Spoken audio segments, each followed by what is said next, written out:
wild winters. By the time the jet touched down, Kara barely had time to hail a taxi, check into her downtown Charleston hotel room, shower, and grab a quick bite to eat before it was time to leave. She sat up straight when a tall, slender black man approached her. "Miss Newell?" Pushing off the chair, Kara smiled. "Yes?" "Good morning, Miss Newell. David Sullivan," he said, in introduction, extending his hand. His hand was soft, his grip firm, which took her by surprise.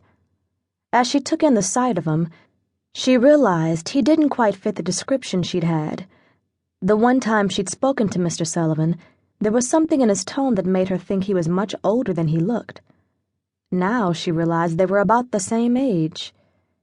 Conservatively dressed in a navy blue pinstriped suit, white shirt, blue and white dotted tie, and black wing tips, he released her hand. "It's nice meeting you, Mr. Sullivan." David inclined his head. "Same here, Miss Newell. It's nice having a face to go along with the voice."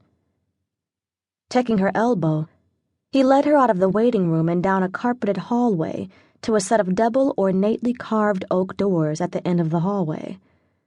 "I'd like to caution you before we go in. I don't want you to reply or react to anything directed toward you. Taylor Patton was my client, and that means indirectly you are also my client." A shiver of uneasiness swept over Kara like a blast of frigid air. What, she mused, was she about to walk into? For the first time since she'd read the letter, she chided herself for not revealing its contents to her mother. "What do you mean?" Kara asked. "Can't explain it now, Miss Newell, but I want you to trust me enough to know that I'm going to make certain to protect your interests." When the doors opened, Kara suddenly felt as if she were about to go on trial.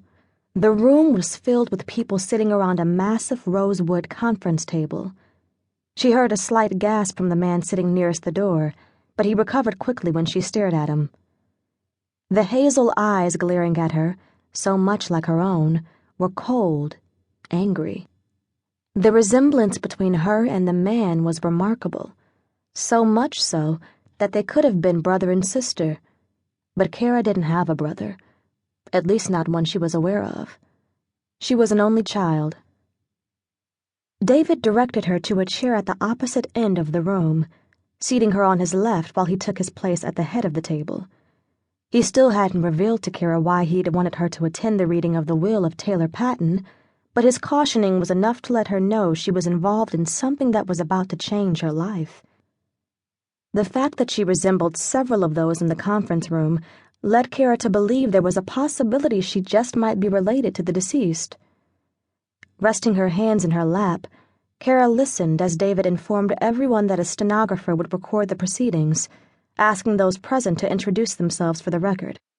Kara glanced at the stenographer sitting in a corner, fingers poised on the keys of the stenotype machine resting on a tripod. David touched her hand, nodding. "Kara Elise Newell," she said, beginning the introductions.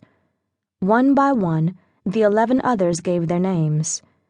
The men were Pattons, while the women were hyphenated Pattons, with one exception. Kara glanced at Annalee Patton's hands. Unlike the others, her fingers were bare. A hint of a smile inched up the corner of Annalee's mouth, and a slow smile found its way to Kara's eyes. Everyone's attention was directed toward David when he cleared his voice, slipped on a pair of black horn-rimmed glasses, and opened the folder in front of him. "I, Taylor Scott Patton of Palmetto Lane, Cavanaugh Island, South Carolina, do hereby make, publish, and declare this to be my last will and testament, hereby expressly revoking all wills and codicils heretofore made by me." Kara felt her mind wandering when David mentioned that as the executor, he would judicially pay the deceased enforceable debts and administrative expenses of Taylor's estate as soon as possible. Taylor hadn't married. Therefore, there was no spouse to whom he would have bequeathed his belongings. All of the Pattons leaned forward as if the motion had been choreographed in advance when David paused briefly. Then he continued to read. "I do give and bequeath to my daughter, Kara Elise Newell,